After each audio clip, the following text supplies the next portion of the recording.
একটা মেয়ে নীল শাড়ির সাথে ম্যাচিং ব্লাউজ, সাথে চুড়ি ম্যাচ করে, টিপও দেওয়া, গোলাপি ঠোঁট, কী যে লাগছে। হাতে একটা গোলাপ ফুল নিয়ে আমার দিকে এগিয়ে আসছে। আমার সামনে আসার পর হাঁটু গেড়ে বসে বলল, আই লাভ ইউ। আমি কি করব কিছুই বুঝতে পারছি না। তখনই তাকিয়ে দেখি কলেজের সবাই আমাদের দিকে তাকিয়ে আছে, আর সবাই আমাদের ঘিরে ধরলো, আর সবাই বলতে লাগলো, অ্যাকসেপ্ট না করলে অ্যাস মেরেই ফেলবো তোকে, তাড়াতাড়ি প্রপোজালটা অ্যাকসেপ্ট কর। আমি তো ভয়ে আই লাভ ইউ টু বলে দিলাম, আর সবাই চলে গেল। আমি আর মেয়েটা মাঠে একাই রয়ে গেলাম। মাঠ ফাঁকা। মেয়েটা আমাকে জড়িয়ে ধরলো, আমিও জড়িয়ে ধরলাম। মেয়েটার ঠোঁট যেন আমার দিকেই এগিয়ে আসছে। একটা ঘোরের ভিতর চলে গেলাম। মেয়েটা গোলাপি ঠোঁটটা কাঁপছে, আমার ঠোঁটটাও ওর ঠোঁটের দিকে এগোতে লাগলো। কাছাকাছি চলে আসলাম, কিন্তু আমাদের দুজনের মাঝে কে যেন পানি ঢেলে দিল। ব্যাস, মেয়েটা হারিয়ে গেল। আমি তাকিয়ে দেখি ভাবি আর ভাইয়া মিট মিট করে হাসছে। যা, স্বপ্ন ছিল কি রোমান্টিক সিন। আরে ভাবি, এটা কি করলা? জানো, স্বপ্নে তোমাদের ছোট ভাইয়ের বউ আসছিল, পুরাই একটা পরী। পরীটা নিশ্চয়ই সিনিয়র আপু ছিল। সিনিয়র ছিল কি না জানি না, বাট অনেক সুন্দরী ছিল। হয়েছে হয়েছে ভাই, তোমার না আজ কলেজের প্রথম দিন, তাড়াতাড়ি উঠে ফ্রেশ হও। আমার তো মনেই ছিল না ভাবি, কয়টা বাজে? 8:30 বাজে, ওঠো তাড়াতাড়ি। আরে ভাবি, আর একটু আগে ডেকে দিবে না? বলেই ওয়াশরুমে দৌড়। ফ্রেশ হতে হতে পরিচয় দিয়ে দেয়, আমি নিলয়। সবাই আদর করে নীল ডাকে। আজকেই কলেজের প্রথম দিন। বাবা শহরের নামকরা বিজনেসম্যান, মা গৃহিণী। আমরা দুই ভাই, বোন নাই। ভাইয়া বিয়ে করেছে, আর ভাবি মানে আমার কলিজা পুরা মায়ের মতো ভালোবাসে। আর ভাবি যে বলল সিনিয়র আপু স্বপ্নে আসছিল কিনা, আসলে আমার শখ হচ্ছে সিনিয়র আপুর সাথে প্রেম করা। যাক, আমার পরিচয় দিয়ে দিলাম আর ফ্রেশও হয়ে গেলাম। নাস্তা করে বাইক নিয়ে কলেজে গেলাম। বাহ, কি সুন্দর, কোনো র্যাগিংয়ের চিহ্ন দেখা যাচ্ছে না। পরে ক্লাস শেষ করে বাসায় যাওয়ার জন্য পা বাড়ালাম, কিন্তু মাঠে নামার পর কে যেন ডাক দিল। এই যে কিউট বয়, এদিকে আসো তো, তোমার চাঁদ মুখখানা একটু দেখি। তাকিয়ে দেখি কয়েকটা মেয়ে, হয়তো আমার 2 বছরের সিনিয়র হবে। এপাশ ওপাশ তাকিয়ে আবার হাঁটা দিলাম। আরে আরে, কই যাও? এদিকে আসতে বলছি না? আমাকে বলছেন আপু? হ্যাঁ সোনা, তোমাকেই বলছি, আসো আসো। ভদ্র ছেলেদের মতো দাঁড়িয়ে বললাম, জি আপু, কি বলবেন? মেয়েটি আমার দিকে তাকিয়ে হা হয়ে তাকিয়ে আছে। ওর একটা বান্ধবী ওকে খোঁচা দিয়ে বলল, আরে এভাবে হ্যাপলার মতো দাঁড়িয়ে রইলি কেন? মেয়েটা তখনই নড়ে চড়ে আমাকে বলল, আচ্ছা তোর নাম কি? জি আপু, আমার নাম নীলয়। সবাই নীল বলে ডাকে, আপনিও ডাকতে পারেন। ডাকবো, তাই ডাকবো। তার আগে তুই আমাকে আপু বলা বাদ দে, নাম ধরে ডাকবি কেমন? কেন নাম ধরে ডাকবো কেন? আপনি আমার বড়, আমি আপু বলেই ডাকবো। ওই চুপ, আমি যা বলছি তাই করবি, ঠিক আছে? তারপর কয়েকটা মেয়ে একটা ছেলেকে আমাদের সামনে নিয়েছিল। পরে আপুটা ছেলেটাকে কান ধরে উঠবস করতে বলল। ছেলেটা বলল, আপু, এইবারের মতো মাফ করে দিন, আমি আর কোনো দিন তানিয়াকে প্রপোজ করব না। তুই কান ধরে উদ্বাস করবি নাকি কেলানি দিব? তো সাহস হয় কি করে জুনিয়র হয়ে সিনিয়রদের প্রপোজ করিস? কান ধরে উদ্বাস কর, না হলে লাঠি পিটা করব। ছেলেটা ভয় পেয়ে তো কান ধরে উঠবস শুরু করে দিছে। আমি তো মনে করেছিলাম র্যাগিং নেই এই কলেজে। এই কলেজে তো মেয়েরা র্যাগিং করে, আর সিনিয়রের সাথে প্রেম অসম্ভব। কি চকলেট বয়, কি ভাবছো? নাম ধরে ডাকবা নাকি ওর মতো কান ধরে উদ্বাস করবা? আচ্ছা আপু, নাম ধরে ডাকবো, কিন্তু আমি তো আপনার নামই জানি না। আমার নাম নীলা, দেখো না কি মিল আমাদের নামে, তাই না? মেয়েটা বলল, হ্যাঁ তাই তো। আচ্ছা আপু, আমি এখন যাই। এই কথা বলাতে মনে হয় মহাভারত অশুদ্ধ করে ফেলেছি। কি, তোকে নাম ধরে ডাকতে বললাম? সরি নীলা, সরি, আর ভুল হবে না। কি ডেঞ্জারাস মেয়ে রে বাবা। আচ্ছা যা, আর কাল থেকে সব সময় আমার সাথে দেখা করে ক্লাস করবি, কেমন? মনে যেন থাকে। এখন সোজা বাসায় যাবি, একটুও দেরি করবি না। আচ্ছা বাবা গো, বড় বাচ্চা বেঁচে গেলাম। এক দৌড়ে বাইকের কাছে এসে বাইক নিয়ে দে দৌড়। কি রে নীলা, ছেলেটাকে ছেড়ে দিলে কেন? যাই হোক, ছেলেটা কিন্তু জোস দেখতে, কি কিউট, মনে হয় এখনো পুরা বাচ্চা বাচ্চা লাগিস। নীলা, ছেলেটাকে আমার পছন্দ হয়েছে রে। ওই তোরা নজর দিবি না, এই চিকনা আমার, ওকে দেখে আমি ফিদা হয়ে গেছি রে। তানিয়া, ওকে আমার লাগবে, বুঝলি? ওর দিকে কেউ নজর দিবি না, দুলা ভাই হয় তোদের। বাসায় এসে হাঁপাচ্ছি। আরে আমি তো বাইক নিয়ে আসছি, তাহলে হাঁপাচ্ছি কেন? আরে আমার ভাইটা এভাবে হাঁপাচ্ছে কেন?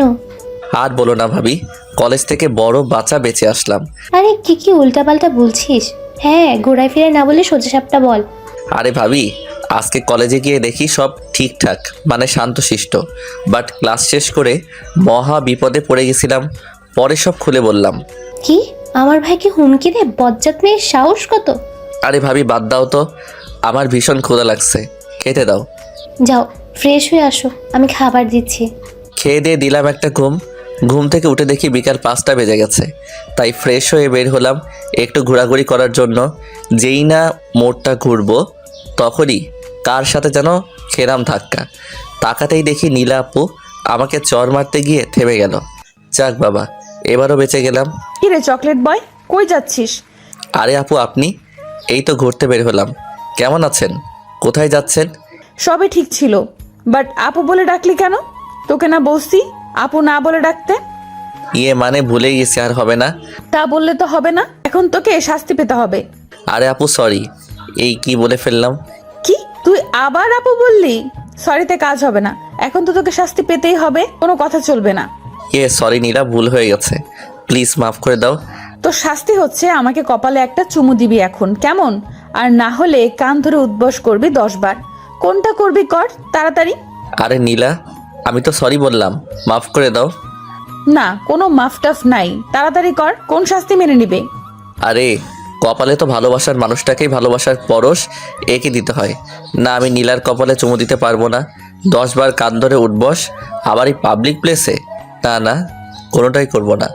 কিরে কই হারাই গেলি? তাড়াতাড়ি কর, কি করবি? কান ধরে উদ্বস নাকি কপালে একটা পাপ্পি দিবি? না, আমি কোনোটাই দিব না। তুই দিবি না, তোর ঘাট দিবে। বলেই ডানে বামে তাকিয়েই আমার মাথা ধরে তার কপালে আমার ঠোঁট জোর করে ধরে রাখছে, আর রাগী গলায় বলল, এবার পাপ্পি দে, না হলে খারাপ কিছু করে ফেলবো। কোনো কিছু করতে না পেরে তার কাছে হার মেনে দিলাম একটা চুমু। আর চুমু দেওয়াতে কি খুশি না হলো, আর সাথে সাথে আমার গালে দিল একটা ডিপ কিস। এটা কি হলো নীলা, তুমি আমায় কিস করলা কেন? কেন, তোর ভালো লাগে নাই? দাঁড়া এবার ঠোঁটে একটা দেই। না না থাক, আমার অনেক ভালো লেগেছে। এখন আমি যাই, কেমন? কাল দেখা হবে কলেজে। আচ্ছা যা, বাট কোনো মেয়েদের দিকে তাকাবি না, কথাও বলবি না, বুঝলি? মনে যেন থাকে। আর যদি ভুলে যাস তাহলে শাস্তি তো আছেই। যা, এখন সন্ধ্যা হয়ে আসছে, বাসায় যা, আমিও বাসায় যাব। বলে একটা মিষ্টি হাসি দিয়ে চলে গেল। আর আমি ভাবির জন্য ফুচকা আর আইসক্রিম নিয়ে বাসায় চলে আসলাম। আসলে ভাবি ফুচকা আর আইসক্রিম অনেক ভালোবাসে। ফুচকা আর আইসক্রিম ভাবির হাতে দিয়ে রুমে চলে আসলাম। একটু ফেসবুকে ঘোরাঘুরি করতে লাগলাম। তখনই ভাইয়া রুমে আসলো।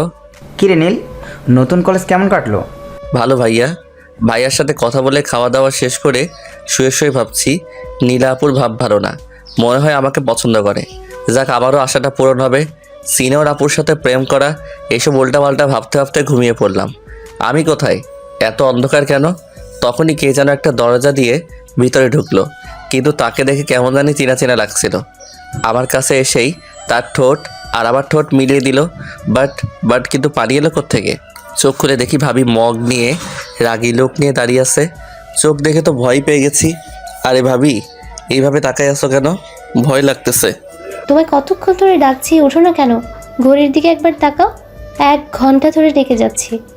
আমি ঘড়ির দিকে তাকিয়ে দেখি 9টা বাজে। দেখি তো আমি দৌড়ে কোনো মতে ফ্রেশ হয়ে কলেজে চলে আসছি। ভাবি বলছিল খেয়ে আসতে, আমি বাহিরে খেয়ে নিব বলেই চলে আসছি। এসে দেখি ক্লাস শুরু হয়ে গেছে। অনুমতি নিয়ে রুমে ঢুকে ক্লাস করতে লাগলাম। এর মাঝেই নীলা এসে হাজির। দরজার সামনে দাঁড়িয়ে স্যারকে বলছে, স্যার, নীলকে একটু দরকার ছিল, যদি একটু নীলকে আসতে দিতেন। আরে নীলামামুনি, তুমি আসতে গেলে কেন? আমার একটা ফোন করতে, আমি নীলকে পাঠিয়ে দিতাম। আরে স্যার সমস্যা নাই, এখন নীলকে পাঠিয়ে দেন একটু। নীল যাও, নীলা তোমায় ডাকছে। আমি ভাবছি নীলা আসাতে স্যার এইভাবে ঘাবড়ে গেল কেন। পরে বাহিরে আসলাম, আর নীলা আমার হাত ধরে টানতে টানতে একটা ফাঁকা রুমে নিয়ে গেল। আমি তো ভয় পেয়ে গেলাম, বাট তাও বললাম, আরে আপু এইখানে নিয়ে আসলেন কেন? যা, মনে হয় ভুল কিছু বলে ফেললাম। কি, তুই তো একটা দোষ করেই আছিস, এখন আবার আপু ডাকলি, ডাবল অপরাধ করে ফেলেছিস। এখন বল কি শাস্তি দেব তোকে? সরি নীলা, কেমনে জানি মুখ ফসকে বের হয়ে গেছে, আর হবে না। দাঁড়া, তোর মুখ যেন না ফসকায় তার ব্যবস্থাই করছি। বলে আমার কাছে এগিয়ে এসে কলার ধরে দিল একটা হ্যাঁচকা টান। এক টানে একদম নীলাপুর গায়ের সাথে মিশে গেলাম। আপুর নিঃশ্বাস আমার মুখের উপর পড়ছে। কেমন জানি একটা নেশায় হারিয়ে যেতে লাগলাম। কিন্তু আপু যে এই কাজটা করবে তার জন্য মোটেও প্রস্তুত ছিলাম না। মানে আমায় কিস করে বসলো। আমার চোখ তো ছানা বড়া হয়ে গেল। কি হলো কিছুই বুঝতে পারলাম না। আপু আমার 3 মিনিট পরে ছেড়ে দিল আর হাঁপাতে হাঁপাতে বলল, আর কোনো দিন মুখ ফসকালে আরও অন্য কিছু করে বসবো। এইদিকে আমার তো কি থেকে কি হয়ে গেল কিছুই মাথায় ঢুকছে না। আমি আপুর দিকে ঘোর লাগা চোখে তাকিয়ে আছি।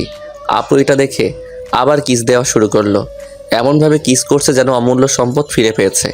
আমার দম বন্ধ হয়ে আসছে আর আপুর ছাড়ার নামই নাই। একটু পরে ছেড়ে দিয়ে বলল, এটা আমার সাথে সকালে না দেখা করে ক্লাসে যাওয়ার শাস্তি। আচ্ছা শাস্তি কি কেউ এইভাবে কিস দেয় নাকি? আপনি তো একটা লুচু মেয়ে। এই লুচুমে বসে তুই কি তাহলে? হ্যাঁ, তুই লুচু ছেলে। না আমি লুচু না। তাহলে তুই আমার সাথে রেসপন্স দিলি কেন? এই এখন কি বলবো না মানে আচ্ছা তুমি বলো, একটা মেয়ে যদি এইভাবে হঠাৎই কিস দিয়ে বসে তাহলে তো সব ছেলেই কন্ট্রোল হারিয়ে ফেলবে, বুঝলা? শোনো, তুমি আর এইভাবে হঠাৎ হঠাৎ কিস করবা না। ওই কি বললি? আমি কিস করব না? তাহলে কে কিস করবে তোকে? হ্যাঁ, ভালো করে শুনে রাখ, আমি তোকে কিস করব। না আপনি কিস করতে পারবেন না। আপনি আমার কি হন হ্যাঁ, যে যখন তখন কিস করে বসবেন? আপনি আর কখনো কিস করবেন না। একমাত্র কিস করার অধিকার আছে আমার বউয়ের, বুঝলেন? কি, তুই বিয়ে করেছিস? আরে না, বিয়ে কেন করব? আমি আপনাকে বোঝাতে চেয়েছি যে কিস করার অধিকার শুধু স্বামী স্ত্রীর মধ্যেই হয়, কিন্তু তার বাইরে আর কারো অধিকার নেই, বুঝলেন? এখন আমায় যেতে দিন তো, বলেই হাঁটা দিলাম। ক্লাসরুমে এসে বসতে না বসতেই আমার ফ্রেন্ড বলে উঠল, কিরে নীল, নীলা আপুর সাথে কি তোর ঝামেলা হয়েছে নাকি? না ঝামেলা হবে কেন? না মানে আজকে তোকে যেভাবে ক্লাস থেকে নিয়ে গেল মনে তো হলো আজকে তোর শেষ দিন ছিল। জানিস নীলার ভাই এই শহরের সবচেয়ে বড় মাফিয়া, তাই কেউ নীলার দিকে তাকায় না, সবাই নীলা আপুকে অনেক ভয় পায়। শোন, তোর সাথে যদি নীলার কোনো ঝামেলা থাকে তাহলে মিটিয়ে নে। আরে না, তুই শুধু শুধু ভয় পাচ্ছিস। নীলার সাথে আবার কোনো ঝামেলা হয় নাই, তাই তো বলি স্যার এত ঘাবড়ে গেলেন কেন? যাই হোক, আমি ডরাই না। আমারও কি কম পাওয়ার আছে নাকি? আর নীলার ভাবসাব তো বলে দেয় আমাকে নীলা ভালোবাসে, তো আমাকে কোনোভাবে ক্ষতি করবে না। পরে ক্লাস করে বাসায় চলে আসলাম। বাসায় এসে ভাবিকে খাবার দিতে বলে রুমে চলে আসলাম ফ্রেশ হয়ে খাবার খেয়ে ভাবির সাথে গল্প করতে লাগলাম। এর মধ্যেই মা এসে হাজির। কি দুই ভাই বোনের মাঝে কি আলাপ চলছে? আমিও শুনি, বল আমায়। না কিছু না, এমনি গল্প করছি। তখনই মা বলল যে, নীল, তোকেও এখন বিয়ে দিয়ে দিব, তাহলে আমার 2টা মেয়ে হয়ে যাবে, তখন অনেক ভালো হবে, তাই না বৌমা? হ্যাঁ মা, নীলকে বিয়ে দিয়ে দেন, তাহলে অনেক ভালো হবে। আচ্ছা বৌমা, তোমার ছোট বোনটাকে যদি বউ হিসাবে নিয়ে আসি তাহলে কেমন হয়? না মা, ওর তো এখনো পড়ালেখা অনেক বাকি, আর ও বলেছে পড়ালেখা শেষ করে তারপর বিয়ে করবে, তার আগে বিয়ে করবে না। আরে বিয়ের পরেও তো পড়তে পারবে। আচ্ছা মা, আমি বাবা মায়ের সাথে কথা বলে দেখি, তারপর আপনাকে আমি জানাবো, কি বলেন? আচ্ছা ঠিক আছে।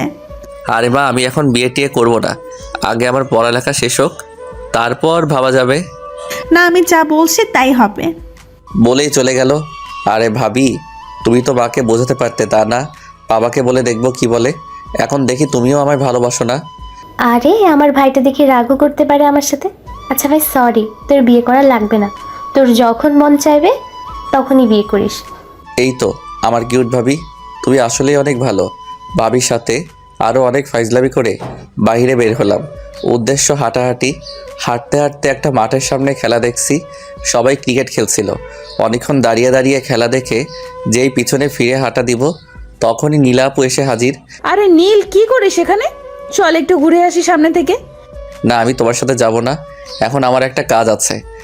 কি কাজ বল আগে, তারপর যা।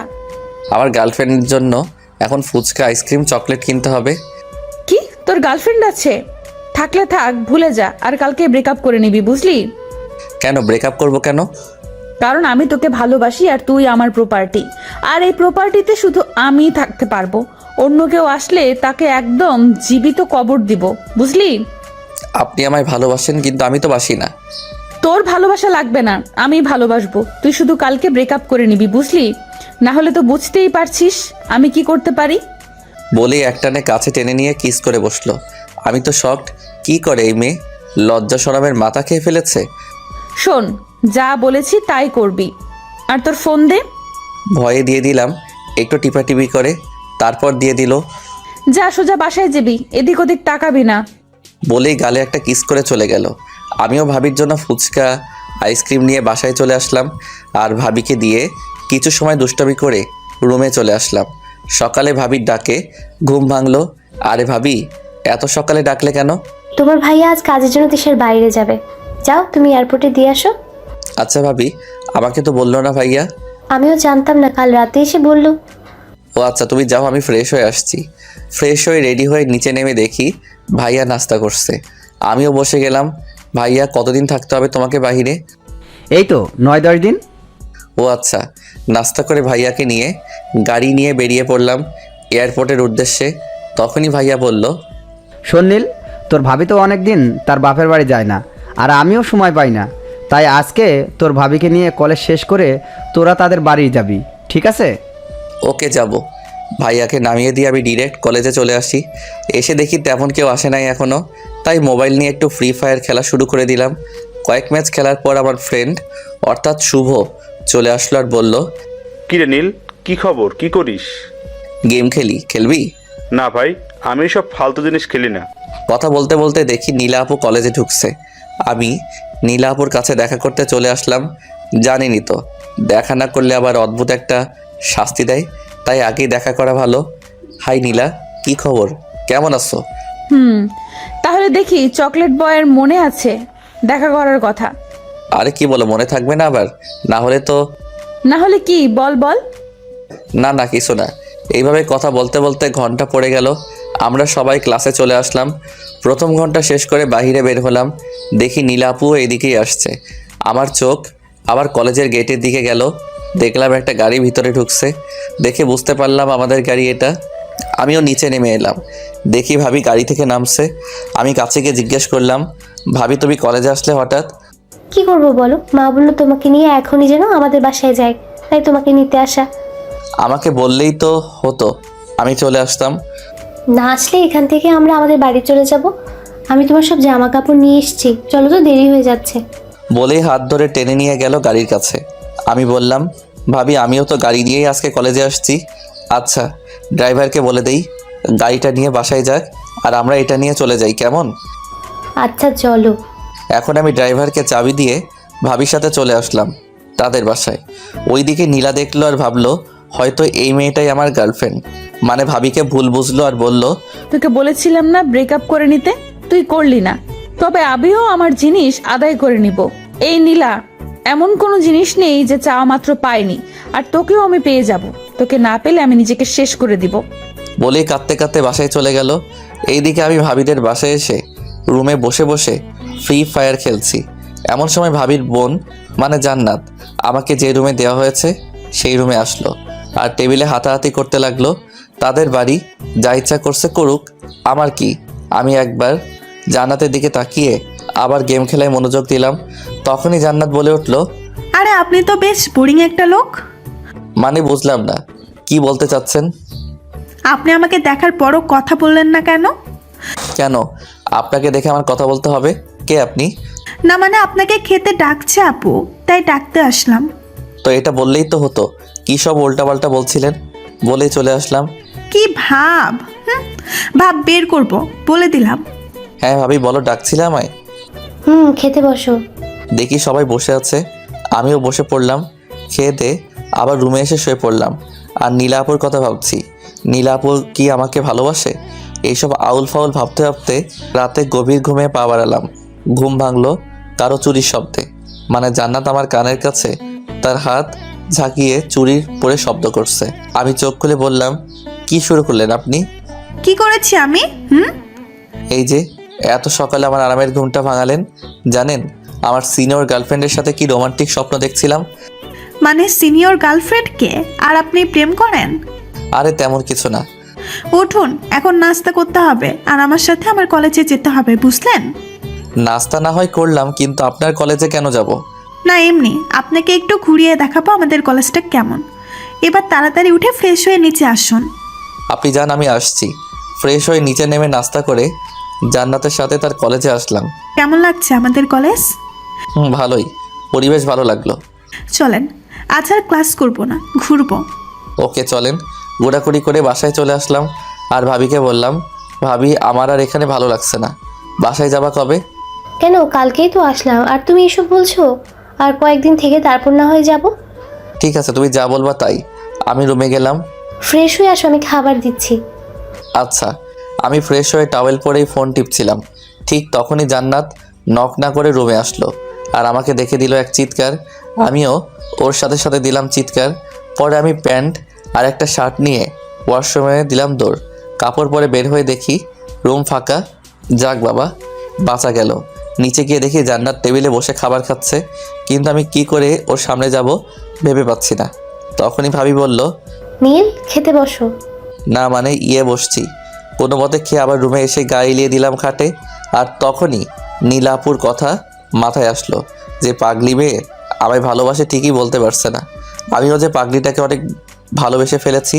আর দেরি করা যাবে না, ও বলুক আর না বলুক, এখান থেকে গিয়েই আমার মনের কথাটা বলে দিব। কয়েকদিন ভাবিদের বাসায় থেকে চলে আসলাম ঠিকই, কিন্তু কলেজে যাই নাই।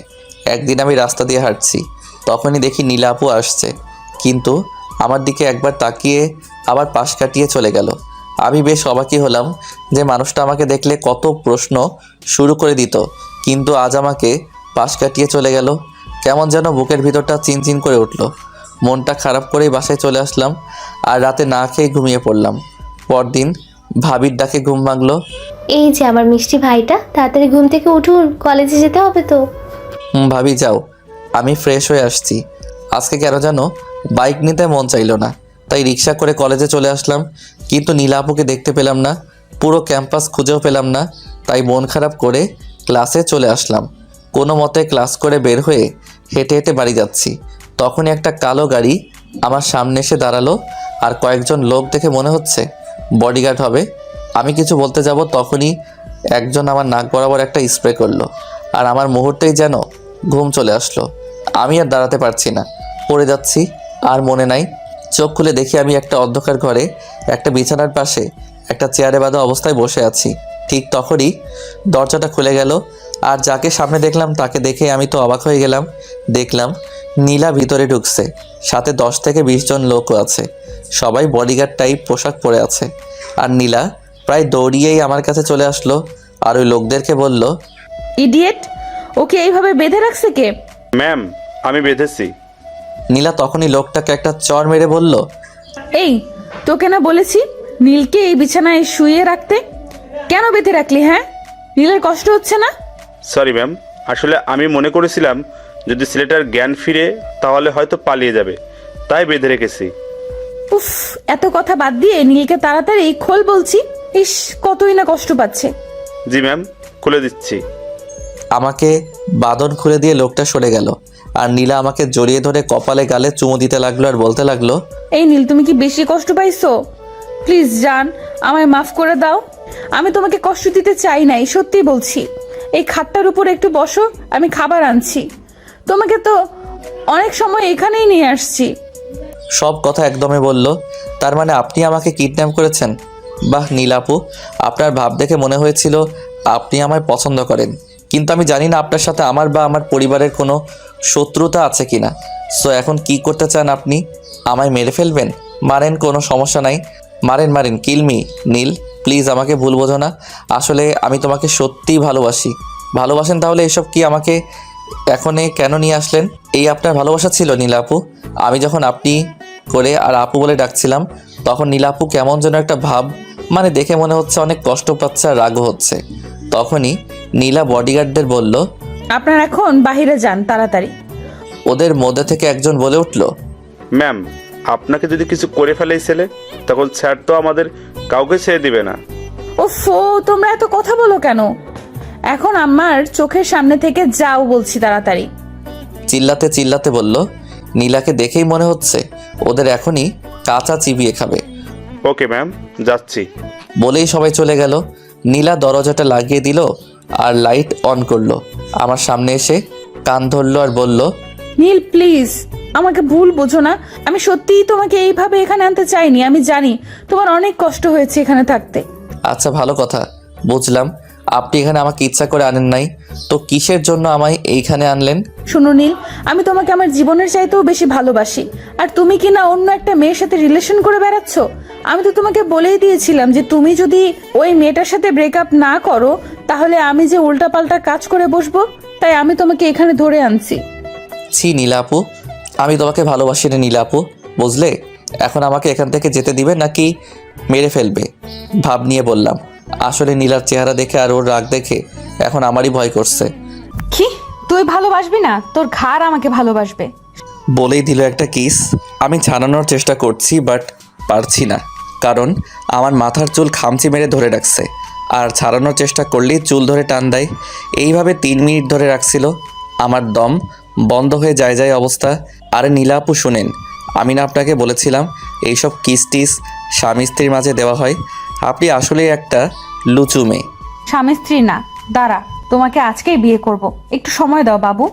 বলেই কাকে যেন ফোন দিল আর বলল, ভাইয়া আমি তোমাকে একটা লোকেশন দিচ্ছি, তুমি তাড়াতাড়ি কাজে নিয়ে এখানে চলে আসো তাড়াতাড়ি। মানে কাজী কেন আনবে এখানে? কিছুই তো বুঝতে পারছি না। বাবু তোমার বোঝা লাগবে না, একটু পরেই সব ক্লিয়ার করে দিব, কেমন? দেখেন নীলা আপু, আমার বাবা এসব কিছু যদি জানতে পারে তাহলে পুরো শহর কিন্তু তছনছ করে ফেলবে। এই তোকে কতবার বলতে হবে তুমি করে ডাকতে? শোন, শুনে রাখ, আজই আমার আর তোর বিয়ে হবে। তারপর সব অধিকার কেমনে নিতে হয় আমিও দেখে নিব। আর তোর বাবা আমাদের খুঁজেই পাবে না, কারণ তোর মোবাইল আমি অফ করে রেখেছি, আর মোবাইলটাও আমার কাছেই।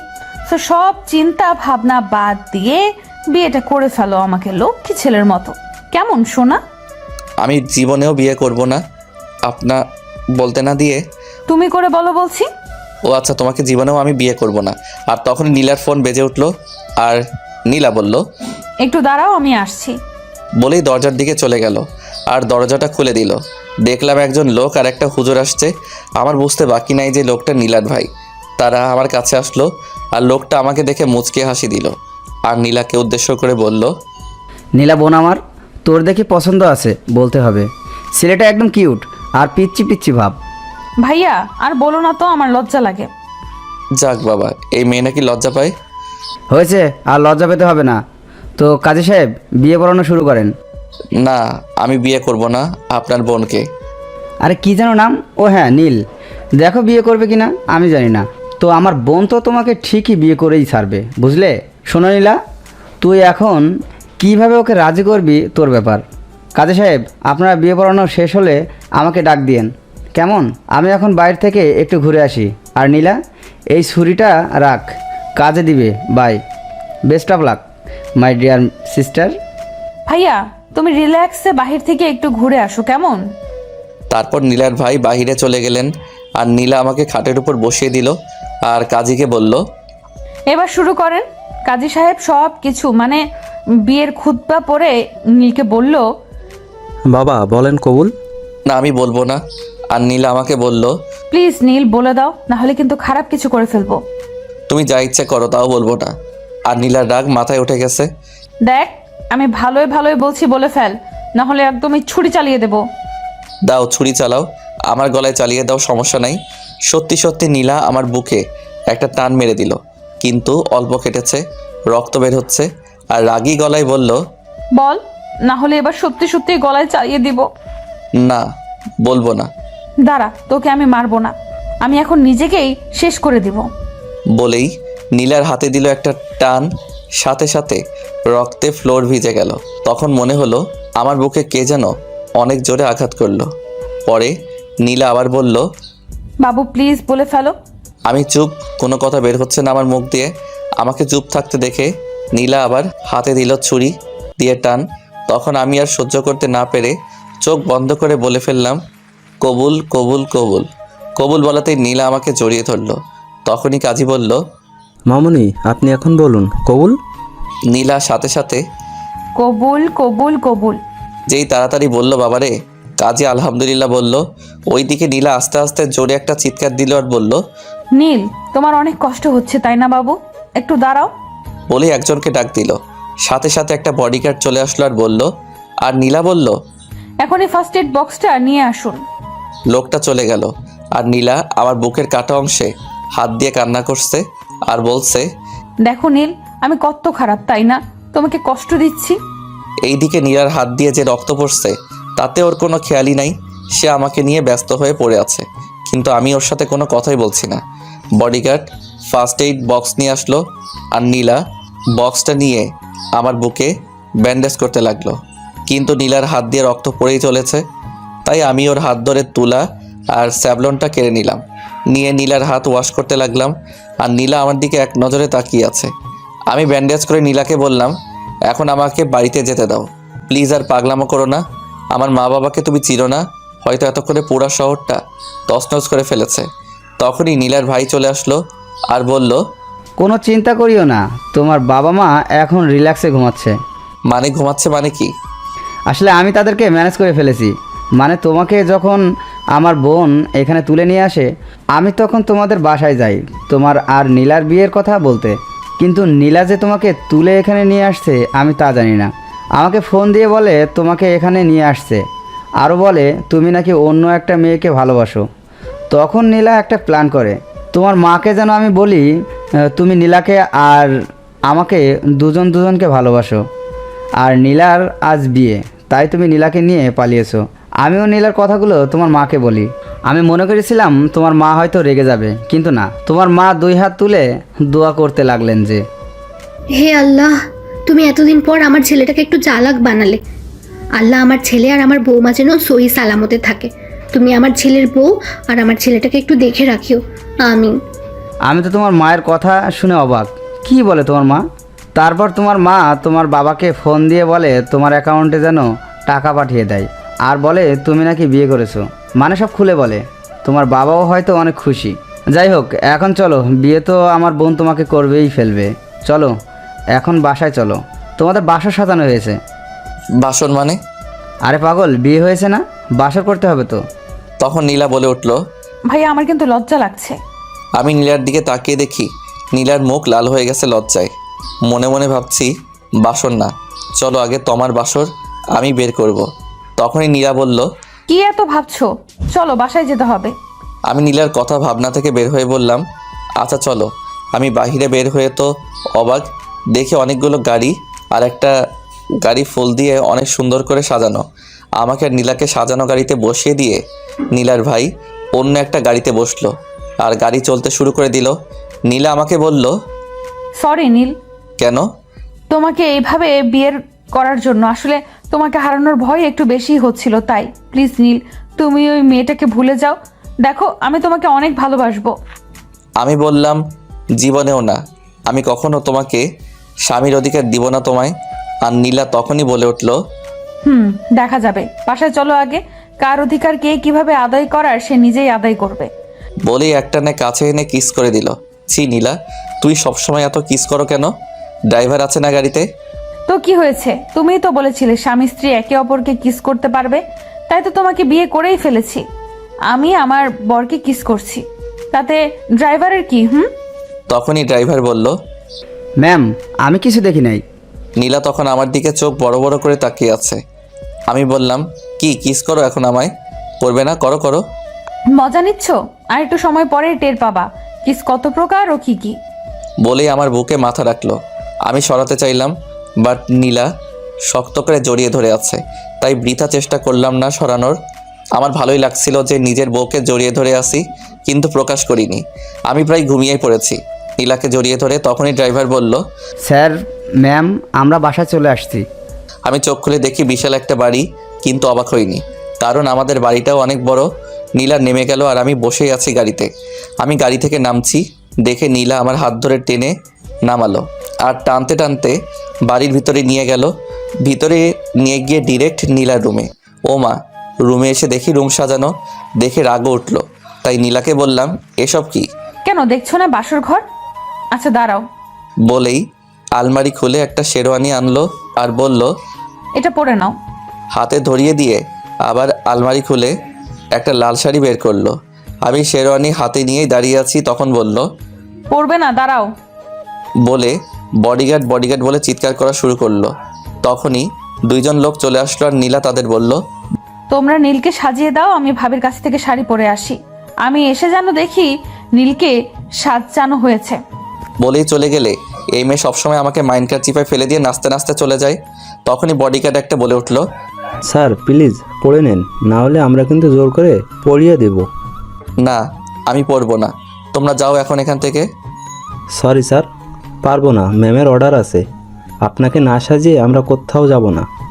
বলেই একজন আমার 2 হাত খপ করে ধরে ফেললো, আর আরেকজন শেরওয়ানিটার ভাঁজ খুলতে লাগলো। তখন আমি বললাম, তোমরা বাহিরে যাও, আমি রেডি হচ্ছি, কেমন? এ তো স্যার আপনি আসলে একটা বুদ্ধিমান লোক। বলেই দুজনেই বাহিরে চলে গেল। কিছু করার নাই, আমি ফেসে গেছি, সব পরে নিলাম, গিয়ে আয়নার সামনে দাঁড়ালাম। বাহ, সুন্দর লাগছে তো। নীলা এমনিতেই পাগল হয়েছে, আবার আমার এই সাজে দেখলে মনে হয় আজ রাতে কিছু একটা করবেই। তখনই দরজায় খটখট শব্দ গিয়ে দরজাটা খুলে দিলাম।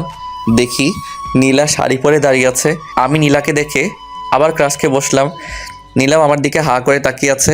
ঘোর ভাঙলো নীলার ভাবির কাশিতে। নীলার ভাবি বলল, এইভাবে তাকানোর সময় আরও পাবে, এখন খাবারটা খেয়ে নাও।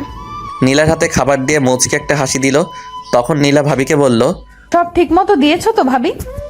তখন নীলার ভাবি নীলার কানে কানে কি যেন বলল, আর নীলা লজ্জা পেয়ে ভাবিকে বলল, যাও তুমি, তুমি না ভাবে অনেক শয়তান। হয়েছে হয়েছে, একটু পরেই বুঝবি কে শয়তান। বলে আবার একটা হাসি দিয়ে আমার গাল টেনে দিল আর বলল, ভাই আমার বোনটাকে আজ একটু শয়তানি শিখিয়ে দিও কেমন। আর শোনো, তুমি না অনেক কিউট, তোমার গালটা এত নরম কেন? তখন নীলা বলল, ভাবি তুমি আমার বরের উপর নজর দিও না তো, তুমি তোমার বরকে সামলাও গিয়ে এখন। এদের ননদ ভাবির কথা শুনে লজ্জায় মাটির নিচে চলে যেতে মন চাইছিল। যাই, তোর ভাইকে একটু দেখি গিয়ে কি খবর। বলেই আবার আমার কানের কাছে এসে কানে কানে বলতে লাগলো, ভাই বিড়ালটা ভালোভাবে মারবে কেমন? তখনই নীলা ভাবিকে বলল, ভাবি তুমি নীলের কানে কানে কি বললা? না বোন, কিছু বলি নাই। বলে একটা হাসি দিয়ে চলে গেল। তখনই নীলা আমার হাত ধরে ভিতরে নিয়ে গেল আর বলল, এখন খাবারটা আগে খেয়ে নাও তো। বলেই আমার মুখের সামনে একটা লোকমা তুলে দিল। আমি বললাম, খাবো না, আমি কিছুই খাবো না। নীলার চোখ নিমিষে লাল হয়ে গেল আর আমিও ভয় পেয়ে গেলাম। আচ্ছা আচ্ছা দাও, খাচ্ছি। ভয়ে ভয়ে নিলাম, আর অনেক ক্ষুধাও লেগেছিল, সারাদিন খাওয়া নাই। পরে নীলা পানি খাইয়ে দিল। খাবার খাওয়ার পর থেকে কেমন জানি গরম লাগতে শুরু হলো। ক্রমশ নীলার উপর নেশা লাগা একটা ঘোর কাজ করা শুরু করে দিল। তখনই নীলা আমাকে জড়িয়ে ধরলো। আমার পুরা হুঁশ আছে, কিন্তু নিজেকে কন্ট্রোল করতে পারছি না। না চাওয়া সত্ত্বেও নীলার উপর ঝাঁপিয়ে পড়লাম। প্রথমে ঠোঁটে কিস করলাম, তারপর ঘাড়ে। বুঝতে পারছি দুইজনেরই নিঃশ্বাস ঘন হয়ে যাচ্ছে। এ যেন এক অন্যরকম একটা ফিলিংস দুজনের। হারিয়ে গেলাম এক সুখের সাগরে। হোক না ভালোবাসার পূর্ণতা। সকালে ঘুম ভাঙলো ঠোঁটে কারোর নরম স্পর্শে। চোখ খুলে দেখি নীলা কিস করছে। আমিও তার সাথে সাড়া দিতে লাগলাম। কত সময় ছিলাম বলতে পারবো না। নীলা আবারও আমার দিকে দুষ্ট চাহনিতে তাকিয়ে আছে আর মিটমিট করে হাসছে। নীলার গালটা একেবারে লাল হয়ে আছে দেখেই বোঝা যাচ্ছে লজ্জার সাথে সে অনেক যুদ্ধ করছে। তারপরও সে কামনার দৃষ্টিতে আমার দিকে তাকিয়ে আছে। তখনই আমি নীলাকে হ্যাঁচকা টানে কলের উপর বসালাম আর শক্ত করে জড়িয়ে ধরলাম। কি সিনিয়র বউ, এত লজ্জা পাচ্ছ কেন? পিচ্চি জুনিয়র বর, তুমি না অনেক ফাজিল, রাতে ঘুমাতে দাও নাই। এই শোনো শোনো, তুমি মনে করেছো খাবারের নেশা মিশালে আমার কিছুই মনে থাকবে না? সব মনে আছে। আমি না তুমি আমাকে ঘুমাতে দাও নাই। কি মানে ধ্যাৎ পিচ্চি। বলেই বুকে মুখ লুকালো। আমি মুখটা তুলে কিছুটা সময় তাকিয়ে থাকলাম, আবার ঘোর কাজ করা শুরু করে দিল। নীলার ঠোঁটটা আবার নিজের ঠোঁটের সাথে মিশিয়ে নিলাম। দুজন আবার সুখের এক সাগরে হারিয়ে গেলাম। পরে নীলা ওয়াশরুমে গিয়ে ফ্রেশ হয়ে আসলো, আমিও চলে গেলাম। কিন্তু আমার কাপড় নাই, তাই আবার বাহিরে চলে আসলাম। এসে দেখি নীলা আলমারি থেকে প্যাকেট করা কিছু কাপড় বের করছে। নীলার পিছে ফিরে আমার হাতে প্যাকেটটা দিল আর বলল, নাও গোসল করে এটা পরবা। আমি বললাম, এগুলো কি নীলা? প্যান্ট আর একটা শার্ট। আমি নীলার হাত থেকে নিয়ে বললাম, কই পেলে? বারে, আরে আমি এগুলো কবে থেকে তোমার জন্য কিনে রেখেছি, কিন্তু তোমাকে দিতে পারি নাই, তাই আজ দিলাম। যাও এটা পরবা। বলেই ঠেলে ওয়াশরুমে পাঠিয়ে দিল। ফ্রেশ হয়ে নীলের দিকে তাকিয়ে দেখি কালো শাড়ি পরেছে, আর আমার প্যান্ট শার্ট ও কালো পুরাই ম্যাচ হয়ে গেছে। সাদা শরীরে কালো শাড়ি, মনে হচ্ছে আসমান থেকে একটা পরী নেমে আমার সামনে দাঁড়িয়ে আছে। এক নজরে তাকিয়ে আছি, নীলাও তাকিয়ে আছে আমার দিকে। ঘোর কাটলো দরজায় ঠকঠক আওয়াজে। নীলা গিয়ে দরজা খুলে দিল, আর আমি সামনে তাকিয়ে যা দেখলাম, দেখি নীলার ভাবি আর ভাই দাঁড়িয়ে আছে। আমাদের দেখে তারা দুজনেই শুধু মুচকি মুচকি হাসছে। আর নীলার গাল তো লজ্জায় লাল হয়ে আছে। আমারও বেশ লজ্জা লাগছে। তখনই নীলার ভাবি নীলার কানে কি যেন বলল, আর নীলা তার ভাবিকে বলল। ভাবি তুমি তো অনেক ফাজিল। তারা দুজনেই ঘরে প্রবেশ করলো। নীলার ভাই আমার কাছে এসে আমায় জড়িয়ে ধরে কেঁদে দিল। আমি সহ সবাই অবাক হয়ে গেলাম। আমি নীলার ভাইকে বললাম, ভাইয়া কি হলো, কান্না করছেন কেন? নীলার ভাই বলল, নীল ভাই আমার পাগলি বোনটা তোমাকে অনেক অনেক ভালোবাসে। বলতে পারো নিজের জীবনের চাইতেও ও তোমাকে ভালোবাসে। যেদিন তুমি কলেজে একটা মেয়েকে নিয়ে গাড়ি করে কোথায় যেন গিয়েছিলে, সেই দিন নীলা আমাকে তোমার কথা বলে কান্না করে দিয়েছিল। এমনকি তুমি পরের দিন কলেজে যাওনি দেখে খাওয়া দাওয়া বাদ দিয়ে দিয়েছিল। আমার মাথায় তো কিছুই ঢুকছে না, মেয়ে নিয়ে তাও আবার গাড়িতে করে। তাই নীলার ভাইকে বললাম, আচ্ছা ভাইয়া, আমি কবে মেয়ে নিয়ে গাড়িতে আর কোথায় বা গিয়েছিলাম? তখন নীলার ভাই বলল, এই তো সপ্তাহখানেক আগে। আমি তখন নীলাকে বলেছিলাম তোমাকে নীলার সাথেই বিয়ে দিব। তখন নীলা একটু শান্ত হয়। তখন আমার মাথায় আসলো, আরে সপ্তাহখানেক আগে তো আমি ভাবির সাথে তাদের বাড়িতে গিয়েছিলাম। নীলা কি সন্দেহটাই নাই করেছে আমাকে। তখনই মাথায় একটা শয়তানি বুদ্ধি আসলো। মনে মনে হাসি পেয়েছে বুদ্ধিটা আসার কারণে। তখনই নীলার ভাইকে বললাম, ভাইয়া নীলাকে নিয়ে কোনো চিন্তা আপনি করবেন না, আমি নীলাকে দেখে রাখবো। আর এখন আমাকে বাড়িতে যেতে হবে। অনেক বুঝিয়ে সুজিয়ে নীলার ভাইকে রাজি করিয়ে একাই বাসায় রওনা দিলাম। নীলা আসতে চেয়েছিল, আমি আনি নাই, কারণ বুদ্ধিটা কাজে লাগাতে হবে তো। নীলাদের বাসার ড্রাইভার আমাকে আমার বাসার সামনে নামিয়ে দিল। আমি বাসার কলিং বাজালাম। তখনই মা আসলো, দরজাটা খুলে আমার পিছনে তাকাতাকি করছে। আমি যে পুরো একটা দিন একটা রাত না বলে বাসায় আসি নাই, তা নিয়ে তার কোনো মাথা ব্যথা নাই। সে কী যেন খোঁজাখুঁজি নিয়ে ব্যস্ত। তখনই মা বলে উঠল, কি রে নীল, আমার বৌমা কই রে? তুই একা আসলি কেন? মায়ের কথা শুনে অবাক আমি ভেবেছিলাম মা আমাকে বলবে, বাবা তুই কাল কই ছিলি, জানিস কত চিন্তা করেছি, রাতে ঘুমাতে পারি নাই, ইত্যাদি ইত্যাদি। ও মা, তা না বলে বলছে কি বৌমা কই। আমি রেগে গিয়ে বললাম, কিসের বৌমা? মা উল্টা রাগ দেখিয়ে বলল, মেয়েটাকে নিয়ে পালালি আর এখন বলছিস কিসের বৌমা? মানে বল, মেয়েটার কি ক্ষতি করেছিস আর কোথায় রেখে আসছিস? আমিও মজা করে বললাম, বিক্রি করে দিয়েছি। এই কথা মা শুনে আমাকে বলল। তুই একটু এখানে দাঁড়া, আমি আসছি। আমিও ভদ্র ছেলের মতো দাঁড়িয়ে রইলাম। ওরে আল্লাহ, একটু পরে দেখি মা ঝাড়ু খুন্তি নিয়ে হাজির। এসে ঝাড়ু দিয়ে উড়াধুরা মাইট দিতে লাগলো। আমি কিছুই শুনতে চাই না, যা এক্ষুনি মেয়েটাকে নিয়ে আয়। কোত্থেকে আনবি তুই জানিস, বেরো বাড়ি থেকে। আমার মেয়েটাকে নিয়ে তারপর বাড়ি আসবি। আর বলতে লাগলো, বলেই দরজা মুখের উপর ঠাস করে বন্ধ করে দিল। তখনই ভাবি এসে মাকে বলতে লাগলো। কি হয়েছে মা, এত চিল্লাচিল্লি কিসের? মা ভাবিকে বলতে লাগলো, বাতরটার সাহস হয় কি করে বলতো?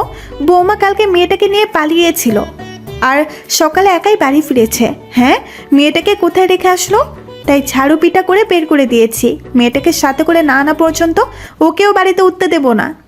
তখন ভাবি মাকে বলতে লাগলো, আম্মু, আপনি আমার ভাইটাকে ঝাড়ু দিয়ে মারলেন। হয়তো তোমার ভয়ে মেয়েটাকে আনতে পারিনি। তখনই মা ভাবিকে বলতে লাগলো, শুধু তোমার আদর পেয়ে পেয়ে মাথায় উঠেছে। তুমি যাই বলো, আজ তোমার কোনো কথাই আমি শুনবো না। বাদরটা বউ সাথে আনলে বাড়িতে আসবে, না হলে ওর এই বাড়িতে জায়গা হবে না। আমি দরজার বাহির থেকে সব শুনে বুঝতে পারলাম নীলাকে বাড়িতে না আনলে মা বাড়িতে উঠতে দিবে না। তাই হাঁটা দিলাম নীলাদের বাড়ির উদ্দেশ্যে। কিছু দূর এসে ভাবিকে ফোন দিলাম। ভাবি রিসিভ করে কান্না কান্না কণ্ঠে বলতে লাগলো, ভাই তুই চিন্তা করিস না, একটু ওয়েট কর। মা শান্ত হলেই আমি লুকিয়ে দরজা খুলে দেব। আরে ভাবি, আমি নীলাকে নিয়ে আসতেছি 1 ঘন্টার মধ্যে। তোমার একটা কাজ করতে হবে। কাজটা হলো তোমাকে নীলার সামনে আমার গার্লফ্রেন্ডের অভিনয় করতে হবে। কেন কেন অভিনয় করব কেন?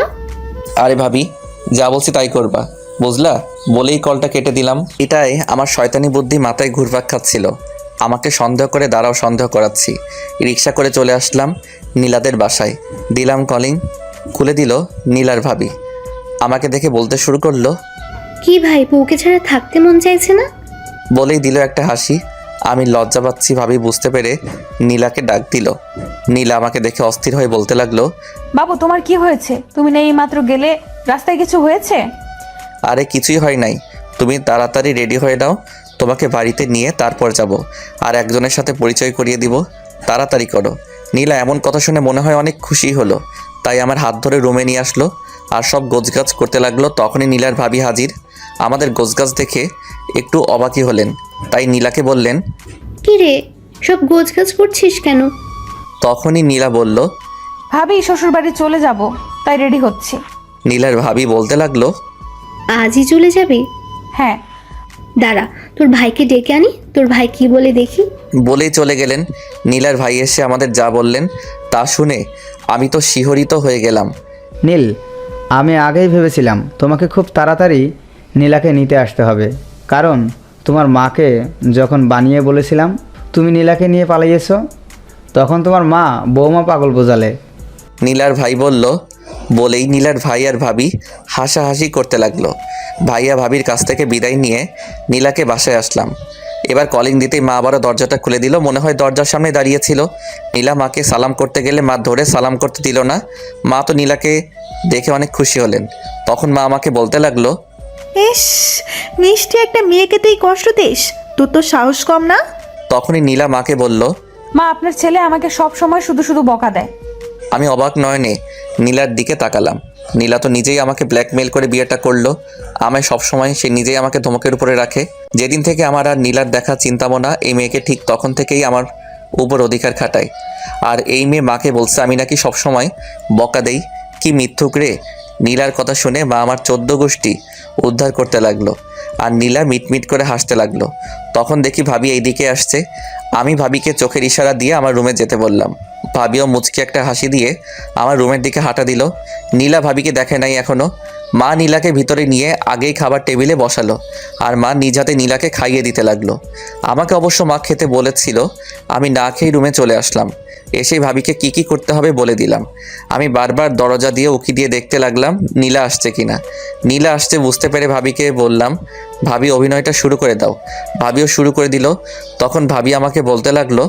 সোনা, তুমি কালকে কোথায় ছিলে জানো? আমি তোমার জন্য কত চিন্তা করেছি। আরে বাবু আর বলো না, কালকে এক পেতনি আমাকে জোর করে তুলে নিয়ে গিয়ে বিয়ে করেছে। তুমি একটু চিন্তা করো না কেমন? 6 মাস পরে ওকে ডিভোর্স দিয়ে তোমাকে বিয়ে করব। কেমন?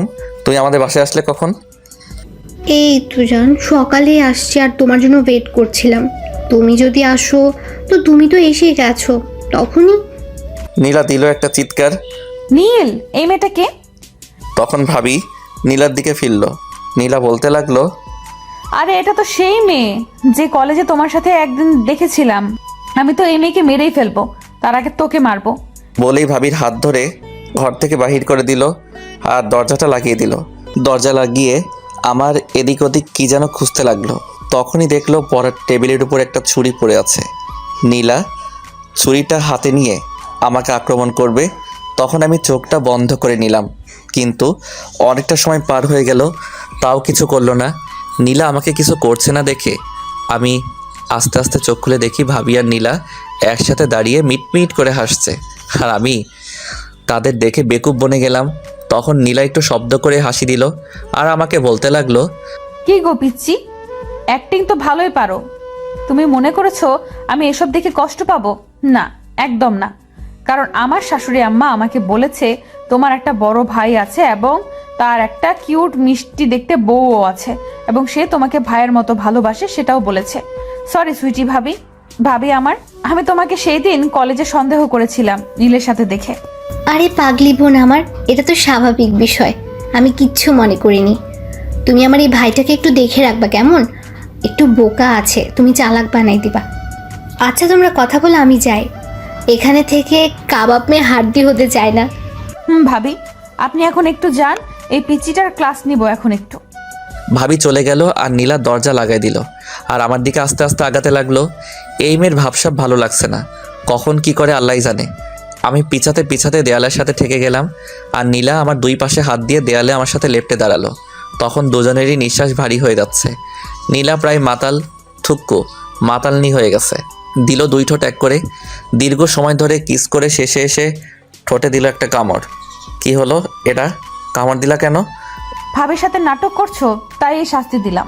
যাও, তোমার সাথে কথা নাই বলেই খাটের উপর বসে পড়লাম। ব্যাস, নীলা আরও সুযোগ পেয়ে গেল আর আমার কাছে এসে বসলো আর আমার দিকে আর চোখে তাকাতে লাগলো আর মিটমিট করে হাসতে লাগলো। এই বাবু, রাগ করলা নাকি? না, আমি রাগ করতে পারি? দাঁড়াও, তোমার রাগ ভাঙাচ্ছি বলে ধাক্কা দিয়ে খাটের উপর ফেলে দিল। কি আর বলবো, সবসময় খালি রোমান্টিক অত্যাচার করে, বুঝলেন? যাক, এক রাউন্ড হয়ে গেল। নীলা আর আমার বিয়ে হয়েছে, এটা আমাদের পরিবার ছাড়া অন্য আত্মীয় স্বজন জানে না। তাই একটা বড় করে অনুষ্ঠান করা হলো। সবাই নীলাকে পছন্দ করেছে, করবেই না বা কেন? রূপে গুণে সব দিক দিয়েই পারফেক্ট। আর নীলা এখন মা বাবা ভাইয়া ভাবি সবার নয়নের মণি। ইতিমধ্যে ভাবি প্রেগনেন্ট, তার জন্য সবাই অনেক অনেক হ্যাপি। তো একদিন খাবার টেবিলে সবাই বসে খাবার খাচ্ছি, তখন মা বলে উঠল, কি রে নীল, বড় বৌমা তো খুশির খবরটা শোনালো, তোদেরটা কবে শুনবো? মায়ের এমন কথা শুনে আমার গলায় খাবার আটকে গেল। ভাবি পানি এগিয়ে দিল, এক ঢোকে পুরো গ্লাস মেরে দিলাম। তখন বাবা বলে উঠল, এই সাবিনা, কি বলো এসব? ছেলেটা লজ্জা পেয়েছে, কখন কি যে বলো না। তখন নীলার দিকে তাকিয়ে দেখি মহারানী লজ্জায় লাল নীল আকার ধারণ করতেছে। নীলা কোনো রকম খাবার শেষ করে দিল একটা দৌড়, আমিও দিলাম দৌড়। এক দৌড়ে ঘরের বাহিরে চলে আসলাম। বন্ধুদের সাথে আড্ডা দিয়ে সন্ধ্যার দিকে বাসায় আসলাম। এসে রুমে ঢুকে দেখি নীলা নাই। তার মানে মা আর ভাবির সাথে রান্না করছে। তাই মোবাইল নিয়ে ফ্রি ফায়ার ওপেন করে খেলতে লাগলাম। খেলতে খেলতে কখন যে নীলা আমার সামনে এসে দাঁড়িয়ে আছে খেয়ালই করি নাই। যখন আমার কাছ থেকে ফোনটা কেড়ে নিল তখনই টের পেলাম, দেখি মহারানী রাগে গজগজ করতেছে। কারণটা কি বুঝতে পারলাম না, তাই বললাম, কি হয়েছে, এমন রেগে আছো কেন? তখন লেডি টাইগারের মতো গর্জন দিয়ে বলে উঠল, বিয়ের আগে তো প্রতিদিনই ভাবিকে ফুচকা আইসক্রিম এনে দিতে, বিয়ের পরে আর আনো না কেন? এই রে, আসলেই তো বিয়ের পরে নীলাকে পেয়ে এইসব জিনিসের কথা মনেই নাই। কি ভাবতেছো? যাও, আমার আর ভাবির জন্য নিয়ে আসো, গো কুইক। ধাক্কা দিয়ে বের করে দিল রুম থেকে। কোনো উপায় না পেয়ে চলে গেলাম দোকান থেকে আইসক্রিম, ফুচকা, চকলেট এক গাদা বেশি বেশি নিয়ে আসলাম। সবগুলা ওদেরকে জোর করে খাওয়াবো, কত খাইতে পারে এসব অখাদ্য কুখাদ্য। বাসায় ঢুকলাম, তখনই নীলা ডেকে ভাবি রুমে নিয়ে গেল। দেখলাম ভাইয়াও আছে। ভাইয়া আমার হাতে এতগুলো কুখাদ্য দেখে বলল, কিরে এসব কি? আরে ভাইয়া আর বলিও না, আমি নাকি বিয়ের পর থেকে আর কিছু এনে খাওয়াই না, তাই আজকে একসাথে সব খাওয়াবো। তখনই নীলা আমার হাত থেকে সব কুখাদ্যগুলো কেড়ে নিল আর খাওয়া শুরু করে দিল। আমি মনে করেছিলাম খাইতে পারবে না, এতগুলো ও মা, দুইজন মিলে খাচ্ছে তো খাচ্ছেই। আমি আর ভাইয়া একে অপরের দিকে তাকাচ্ছি। যাক বাবা, সব সাবার করে দিল, কিছুই রাখে নেই আমাদের জন্য। তখন মায়ের ডাক, সবাই চলে গেলাম। মা রাতের খাবারের জন্য ডেকেছিল, তাই খেতে গেলাম। খাওয়া দাওয়া শেষ করে রুমে আসতেই নীলা আমাকে ধাক্কা দিয়ে খাটের উপরে ফেলে দিয়ে বলতে লাগলো, আমাদের পরিশ্রম করা কম হয়ে যাচ্ছে, তাই না? কিসের পরিশ্রমের কথা বলছো তুমি? ওই তো দুপুরে মাকে বললেন তারা নাতি নাতনির মুখ দেখতে চায়। ওরে ফাজিল মেয়ে, খাবার টেবিলে তো লজ্জায় লাল নীল হচ্ছিলে, এখন সেই লজ্জা গেল কই? আইসে, সেখানে বাবা ভাইয়া ছিল তাই লজ্জা পাইছি, এখানে তো তুমি আর আমি, তাই লজ্জার কি আছে? দাঁড়াও, আজকে দেখাবো মজা। কিচ্ছু পারবা না। কি আমি পারবো না? আজকে গুডে গুডে 3 রাউন্ড মারবো। আমি আর নীলা ঘুরতে বের হয়েছি, দুজনে একটা পার্কের বেঞ্চে বসে গল্প করছি। হঠাৎই নীলা আমার কাঁধের উপর মাথা রেখে পড়ে যেতে রইল। সাথে সাথে ধরে নিলাম, দেখি নীলা জ্ঞান হারিয়েছে। তাই আমি খুব চিন্তায় পড়ে গেলাম, কি হলো এটা, হঠাৎ করে জ্ঞান হারালো কেন? আমার তো এক প্রকার কান্নায় চলে আসলো। আমি কান্নাই করে দিলাম। হঠাৎ একজন লোক এসে বলল, কি হয়েছে মেয়েটার, আর আপনি বা কান্না করছেন কেন? আসলে আমরা ঘুরতে আসছিলাম, হঠাৎ কি হয়ে গেল কিছুই বুঝতে পারছি না, ও জ্ঞান হারাই ফেলছে। লোকটা আমাকে এক বোতল পানি এগিয়ে দিয়ে বলল পানিটা নীলার মুখে ছিটিয়ে দিতে। আমিও লোকটাকে ধন্যবাদ দিয়ে নীলার মুখে পানি ছিটিয়ে দিলাম। তখন নীলা আস্তে আস্তে চোখ খুলল আর আমাকে কান্না করতে দেখে বলল, আরে পাগল, কি হয়েছে, তুমি কান্না করছো কেন? তখন লোকটা বলল, মা, তুমি জ্ঞান হারাইছো দেখে ছেলেটা পাগলের মতো কান্না করেছে এতক্ষণ। তখন নীলা বলল, আসলে হঠাৎ করেই আমার মাথা ঘুরিয়ে আমি জ্ঞান হারিয়ে ফেলেছি, কেন এমন হলো বুঝতে পারছি না। লোকটা বলল, তোমরা কি বিবাহিত? নীলা লজ্জা পেয়ে বলল, হ্যাঁ চাচা, আমরা বিবাহিত। তখন লোকটা একটা মুচকি হাসি দিয়ে বলল, বাবা, তুমি মামুনিকে ডাক্তারের কাছে নিয়ে যাও, তাহলেই বুঝতে পারবে মামুনি কেন জ্ঞান হারিয়েছিল। বলেই লোকটা মুচকি হাসি দিয়ে চলে গেলেন। আমি আর নীলা হাবলার মতো হয়ে গেলাম। আমি নীলাকে নিয়ে ব্যস্ত হয়ে গেলাম, চলো চলো হাসপাতালে যেতে হবে। আরে পাগল, আমার কিছু হয়নি। আমি নীলার কথায় কান না দিয়ে ওর হাত ধরে হাঁটা দিলাম। পার্কের বাহিরে এসে রিক্সা নিয়ে ডিরেক্ট হসপিটাল। ডাক্তার ওকে দেখে চেক আপ করে আমাকে বলল, আরে মিল সাহেব, মিষ্টি নিয়ে আসেন আগে, তারপর বলবো আপনার ওয়াইফের কি হয়েছে। আমি আবালের মতো বলতে লাগলাম, ডাক্তার সাহেব আপনার মাথা ঠিক আছে? নীলা অজ্ঞান হয়ে গিয়েছিল আর আপনি এই বিষয় নিয়ে মজা করছেন। তাড়াতাড়ি বলুন ওর কি হয়েছে, ওর কিছু হলে আমি কিন্তু মরেই যাব। হ্যাঁ আগে মিষ্টি, তারপর বলবো, না হলে বলবো না। কি আর করার, আমার চিন্তা হতে লাগলো। আর শালার ডাক্তারের 14 গোষ্ঠী উদ্ধার করতে লাগলাম। নীলাকে সেখানে রেখে মিষ্টি আনতে গেলাম। শালার বেটা ঘুষখোর, রোগের কথাটা বললেই হতো আমি টাকা দিয়ে দিতাম, তার আগে মিষ্টি রাখবে। গালি দিতে দিতে মিষ্টি নিয়ে বেটা বজ্জাতের কেবিনে গেলাম। গিয়ে দেখি তারা হাসাহাসি করছে। আর ডাক্তার নীলাকে বলছে, আপনার বড়টা বোকা, একদম বোকা হলেও আপনাকে অনেক ভালোবাসে। আমার মাথায় আরও রাগ উঠে গেল। তাই বললাম, ডাক্তার সাহেব আমায় কি আপনার বোকা মনে হয়? কোন অ্যাঙ্গেলে বোকা মনে হলো? আরে নীল সাহেব যে মিষ্টি নিয়ে আসছেন, আরে আপনি কেন বোকা হতে যাবেন? তো মিষ্টির প্যাকেটটা দিন আমার হাতে। দিলাম বেটার হাতে মিষ্টি। ও মা, বেটা আমায় অবাক করে দিয়ে একটা মিষ্টি আমার মুখে ধরে বলল, ধরেন মিষ্টি খান, আপনি বাবা হতে চলেছেন। কি সত্যি বলছে ডাক্তার, আমি বাবা হব? আরে হ্যাঁ মশাই, আপনি বাবা হবেন। তাই আপনার মিস জ্ঞান হারিয়েছিলেন। ডক্টর সাহেবকে কত কিছু বলে গালি দিছি মনে মনে, বাট এখন খবরটা শুনে বেটাকে আদর করে দিতে মন চাইলো, কিন্তু দিলাম না। বেটাকে মিষ্টি খাইয়ে আমরা বাসায় রওনা দিলাম। রিকশায় বসে নীলার হাত ধরে আছি। তখনই নীলা হাতটা ঝাটকা দিয়ে সরিয়ে নিল। কি হলো এটা? ন্যাকা কি হলো? জুনিয়র হয়ে সিনিয়রকে প্রেগনেন্ট করে দিয়ে এখন ন্যাকা সাজা হচ্ছে? আরে আমার দোষ নাকি? সব দোষ তোমার নিজের। নিজেই সবসময় রোমান্টিক অত্যাচার করে প্রেগনেন্ট হয়ে এখন আমার দোষ দিচ্ছ। দেখি নীলা লজ্জা পাইছে। তখন নীলা আমায় শক্ত করে জড়িয়ে ধরলো, আমিও জড়িয়ে ধরলাম। বাসায় চলে আসছি, কলিং দিলাম, ভাবি এসে দরজা খুলে দিলেন। ভাবির এখন 6 মাস প্রেগনেন্সি চলে। তাই ভাবিকে বললাম, আরে ভাবি তুমি কেন দরজা খুলতে গেলে? আরে ভাই মাথা গরম করে না, সবাই একটু ঘুমাচ্ছে তাই আমি দরজাটা খুলে দিলাম। তখন ভাবি নীলার হাতে প্রেগনেন্সির কাগজ দেখে বলল। এটা কি দেখি? নীলা কাগজটা হাতে দিয়ে একটা দৌড় মারলো। মনে মনে ভাবতে লাগলাম, এখন আমাকে ফাঁসিয়ে চলে গেল। আমি তো লজ্জায় মাথা নিচু করে ফেললাম। ভাবি রিপোর্টটা পড়ে আমাকে বলল, বাহ ভাই, তুমি তো কামাল করে দিয়েছো, সিনিয়র বউটারে শেষমেশ মা বানাই দিলা। আরে ভাবি তুমিও না, বলেই আমিও ঘরে দৌড় দিলাম। ভাবি তো হাসতে হাসতে গড়াগড়ি খাচ্ছে। আমায় আর নীলাকে লজ্জা পেতে দেখে রুমে এসে দেখি নীলা রুমে নাই, বেলকনিতেও নাই, ওয়াশরুমের দরজা বন্ধ। তার মানে ওয়াশরুমে আছেন। আমিও খাটের উপর ধপাস করে বসে পড়লাম।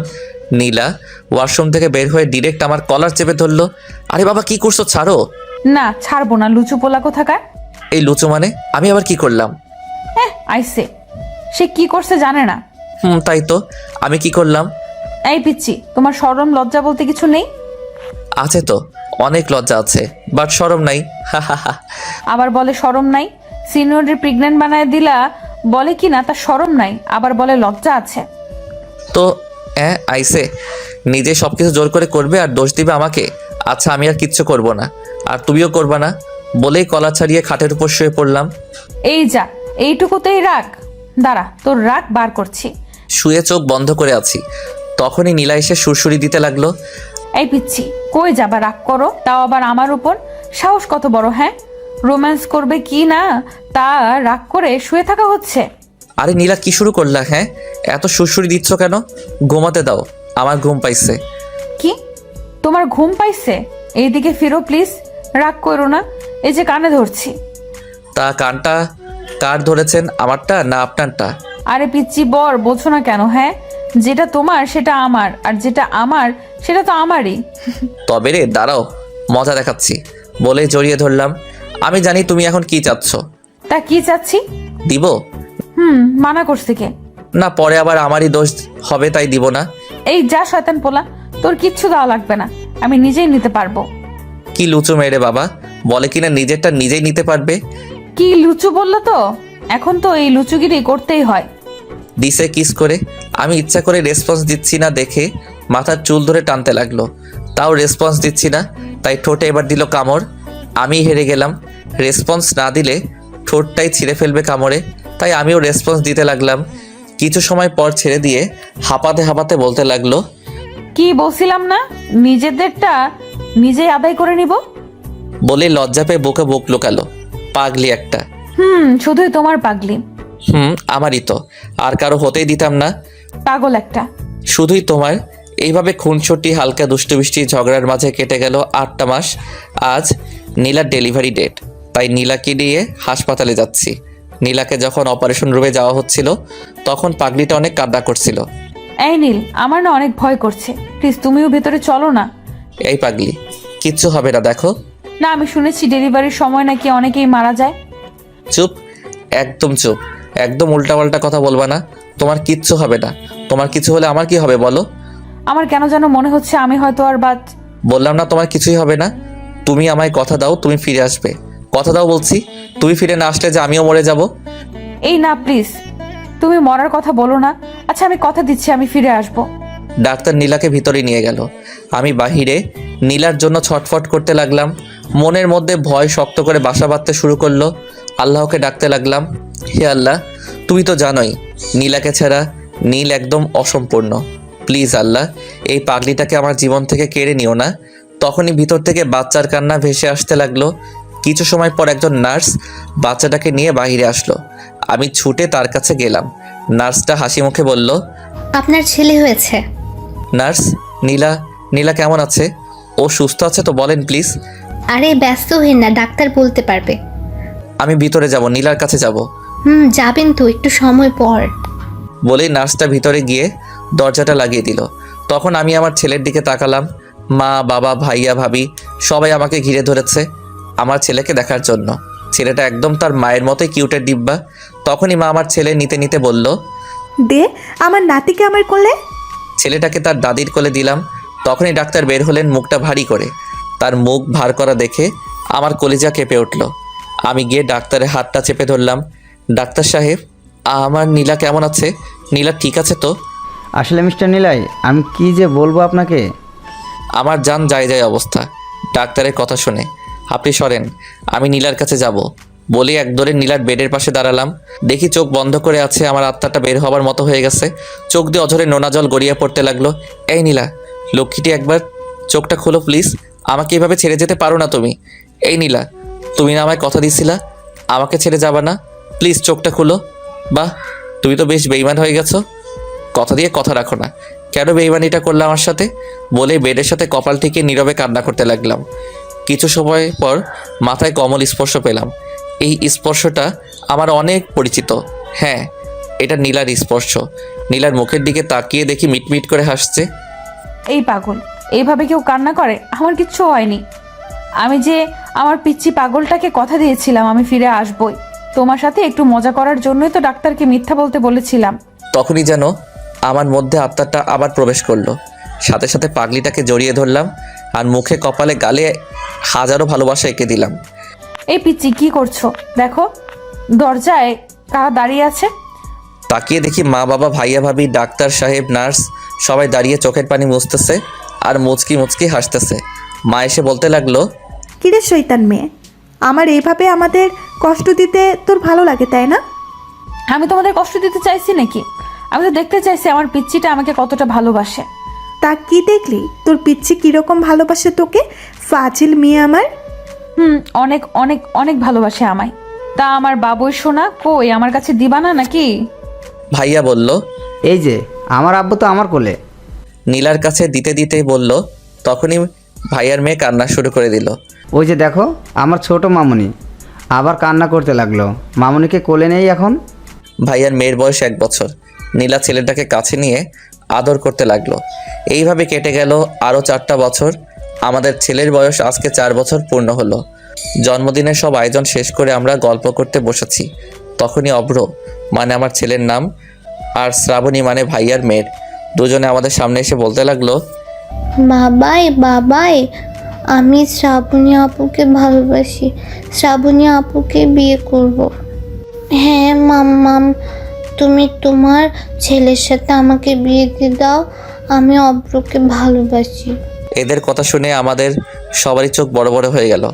তখনই মা বলল, দাদু ভাই দিদুন, তোমরা বড় হও, তারপর তোমাদের বিয়ে দিব কেমন? আচ্ছা দিদুন, আমরা তাহলে এখন যাই, খেলবো কেমন? আচ্ছা যাও। এই তো এইভাবেই কাটতে থাকলো আমাদের সুখের সংসার। সুস্থ থাকবেন সবাই। অবিরাম ভালোবাসা রইল আমার পাঠক পাঠিকাদের জন্য।